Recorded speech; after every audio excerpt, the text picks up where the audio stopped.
My husband of 20 years is cheating on me with our son's 18-year-old girlfriend. I've been married to my husband, Paul, 48M, for almost 20 years.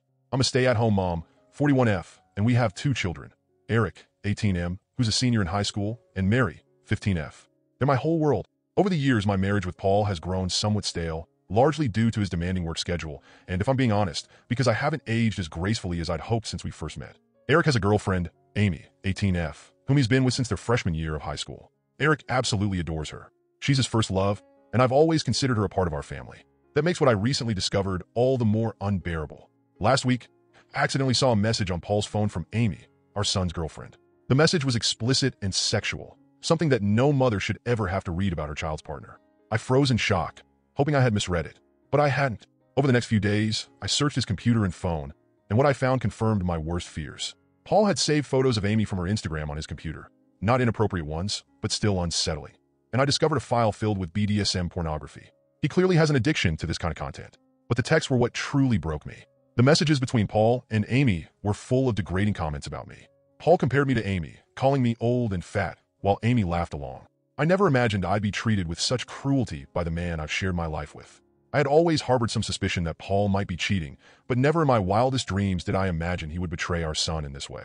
Last month, I even found a thong in our bedroom that didn't belong to me. Naively, I tried to brush it off, convincing myself it might belong to our daughter, even though that made no sense. Now, looking back, it's clear I was willfully blind. Not only has Paul betrayed me, but he's also betrayed Eric. I don't even have the words to describe the devastation and dread I feel. I'm terrified of the impact this will have on Eric if he finds out the truth about his father. And Amy, how do I even begin to approach him with this? The thought of hurting him this way is unbearable. Eric adores Amy, and I'm absolutely terrified of what this revelation will do to him. The impact on his heart and mind could be devastating. My heart breaks for both Eric and Mary, who are completely innocent in all of this. The more I think about it, the more I realize that Paul's behavior changed around the time Amy turned 18. It sickens me to wonder if he was just waiting for her to be of legal age before pursuing this affair. There are so many layers to this betrayal, and I feel completely paralyzed by fear, confusion, and dread. How did I not see this happening right under my nose? Was I so blind or just in denial? I haven't confronted Paul yet because I'm scared of the domino effect it might cause.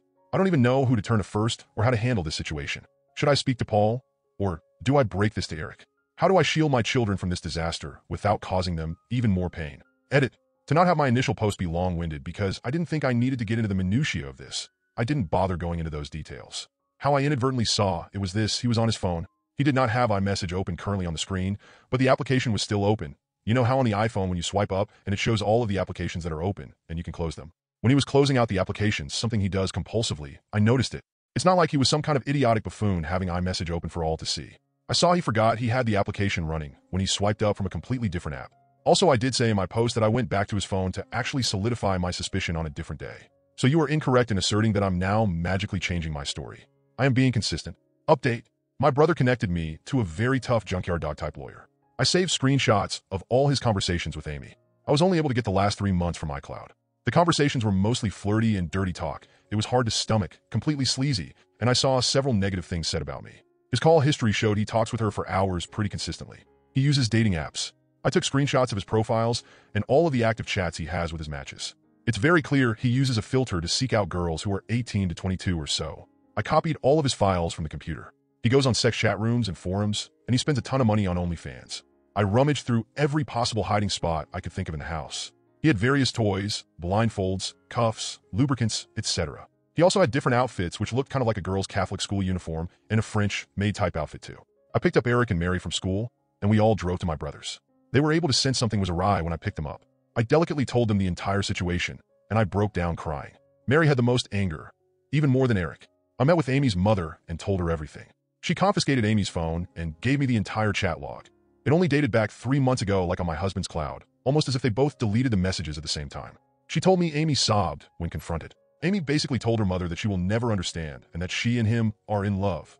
I don't want to get into too many details with what else she was saying, but suffice to say, it's very easy to assume that my husband slowly and methodically became a sage-like figure in her life, making her feel she could rely on him. And he took advantage of the fact that she came from a broken home.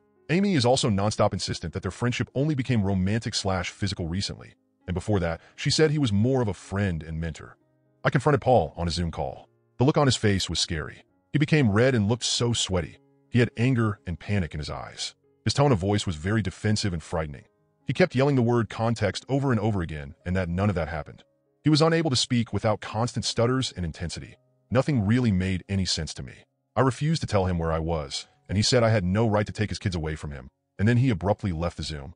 My lawyer is filing for temporary sole custody of Mary and a restraining order. Mary is still the most angry. She's totally furious with her dad and Amy, justifiably so, of course. Mary is recollecting moments and times she watched her dad interact with her friends, and she's in knots about it. Eric is very clearly hurting, but he's so strong and very level-headed. He wants to see a therapist. The maturity my kids are showing makes me proud. They don't deserve this at all. We made the authorities aware of everything. I plan on being completely unforgiving and ruthless in this divorce. I'm reflecting on how I've been treated and how it's made me a shell of myself, and how I've had a very negative opinion of myself because of him over the last 20 years. I don't want to let this scumbag get away with it. I want to reinvent myself and move on stronger than ever. Update 2. We're all safe and still at my brother's house. We're very careful, and his house is secured. Paul has tried to call my cell phone several times a day. I am refusing to interact with him, and I will have my lawyer handle all correspondence. He scares me, frankly. My brother has a very secure house with an alarm system and deadbolt locks. We feel safe with him. Both my son and I got checked out and tested. It appears so far that we're both clean based on the immediate rapid tests, but in the coming days, we'll know for certain when the lab results come in. I'm not overly concerned. Eric is scheduled to see a therapist early next week, which is very good and needed. He's not himself right now. He seems a bit shell-shocked, and I am concerned. He internalizes a lot, and it's hard to get a read on what's going on in his head. That being said, he's thoughtful and has been talking with me, asking me how I'm doing and everything. He's not interested in corresponding with his dad at all. He calls only my cell phone, and he hasn't tried to reach out to either Eric or Mary. I get the sense that Paul is extremely nervous. He's scared, and I think he deep down knows that if investigated thoroughly, he would be in big trouble. That's what my gut is telling me. I still think about the Zoom call with him, and the more I think about it, the more it looked like he was a man whose entire world was crashing down on him. The panic in his face was very apparent. I offered Mary for me to make an appointment with a therapist as well, but she doesn't want to see one yet. She said she's open to it eventually, but wants time to herself. She's been asking her friends about her dad, and if they experienced any creepiness from him. Her friends were open and honest with her, and apparently they felt like he stared a lot and sensed his hovering presence whenever they were over. One of Mary's friends went so far as to say that she felt like he was checking her out a lot, like looking at her rear and complimenting the color of her yoga pants. At the time, no issue was brought up about it, but in light of everything that has been happening, it seems strange now. He would sit himself in different areas or vantage points to get a good view of her, she claimed. He also asked questions about what kind of friend group or which clique they were in at school. He kept asking about if they were popular girls. I'm completely embarrassed that they had this experience at our house. As for updates on Amy, which is the main reason why I wanted to write this update, I completely agree that she's also a victim. A lot of people have been emphasizing that, and I agree. I've done everything I could in my own power to indirectly get her opportunities to get help. Like I said, I told her mother, and she's been updating me on everything. Amy, unfortunately, is still living in her deluded reality, and I can only pray that she'll eventually come to her senses. She doesn't want to see any doctors or therapists at all, and has been constantly trying to reach Paul because, again, she believes that they are in love. From what I've been told, she hasn't been able to get hold of him, and he's been avoiding communication with her completely. Amy blames me for that, and believes I took away his devices, and am very controlling. Any truth that her mother tries to convey to her is met with conspiracy theories and hostility. Amy looks at me as a villain, and still sees Paul through rose-colored glasses. Her mother showed her screenshots of his dating app profiles and matches, and she refuses to believe it, saying I photoshopped it. According to her mom, Amy keeps saying things like everyone is just mad because she found herself a real man, and that I'm jealous because she takes better care of him than I do.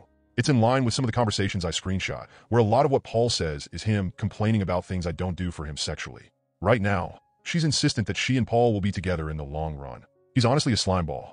I can only hope that Amy comes to her senses, but me directly intervening doesn't feel like it would be productive at the moment, maybe eventually though.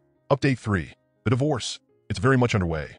I'm not going to get into the specifics of it all, because it's ongoing, and I want to make sure everything is going to go smoothly. I got temporary custody of Mary. Paul also has to pay temporary child support. There's a protective order. Paul can't contact us or come near us. Right now, we're just focusing on getting through this legal mess. Again, not getting into specifics because I don't want to mess anything up, but what I'll say is I'm very confident, divorce aside, that there's overwhelming evidence against Paul that will get him in serious trouble, and it will impact him for the rest of his life. I'm sure eventually I can share more about that. I know a lot of people are concerned about his predatory ways, and I just wanted to convey this, even though I have to be vague right now. Justice will come. All of your concern about how my kids are doing psychologically means a lot to me. Eric has been to therapy twice over the last 2 weeks. I know some people thought I was dismissive of him and acting like he's doing okay. I very much know that he's hurting internally, and we're doing everything we can to make sure he knows he is supported and loved. My brother has been amazing in spending time with Eric and Mary, and both of them have confided in him about a lot. My brother has a very healthy marriage, and both he and his wife have really stepped up to the plate for all of us. Mary has not seen a therapist yet, but she promises that she will be open to seeing one soon. Her anger has mostly turned into sadness, I noticed, and I hope I can get her to see a therapist soon. Her friends have played a key role in this whole thing, and that's something that Mary has been grappling with as well. I know a lot of people are invested in the well-being of Amy as well. There were a lot of questions about whether Eric and Amy would still see each other at school. It sounded like they go to the same school, but they do not. Eric and Amy went to the same junior high school and knew each other even then, but Amy ended up going to an all-girls Catholic high school while Eric, and Mary too, stayed in the public school system. We all lived in the same town, and over the summer heading into freshman year is when they were getting to know each other and when they started dating. I wish I had a better Amy update, but it's gotten a lot worse since the last update. Paul has actually been seeing Amy, despite her mother trying to force her not to see him. She tells me that Amy says she's 18 and an adult, and she can do what she wants. Her mother is in a precarious spot because if she kicks Amy out of the house for defying her, something that she has threatened to do, which I think is a mistake, she would just run to Paul permanently. The time she spends with Paul has increased over the last week, despite the fact that Paul initially ghosted her when all of this first hit the fan.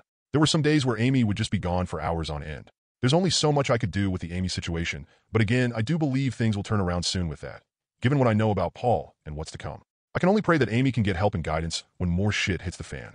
I'm doing everything I can with my own kids and my own mental health, and Amy's mom knows she has my support, and that's all I could really provide.